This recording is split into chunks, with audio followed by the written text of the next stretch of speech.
Greetings, traders. To locate and use the custom indicators in TopstepX, click on Indicators at the top of the chart.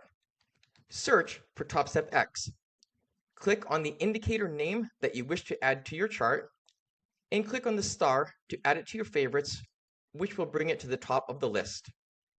The TopstepX Trend Cycle indicator combines the trend detection logic of a MACD with the overbought and oversold behavior of a stochastic oscillator.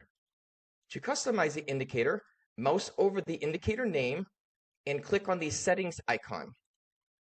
Under the inputs section, the MACD length settings specify the number of previous candles to use for each of the moving average line calculations.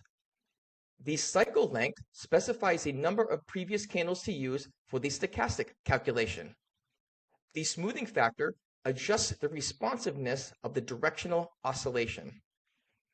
Under the style section, choose the line color, the line style, and the line type.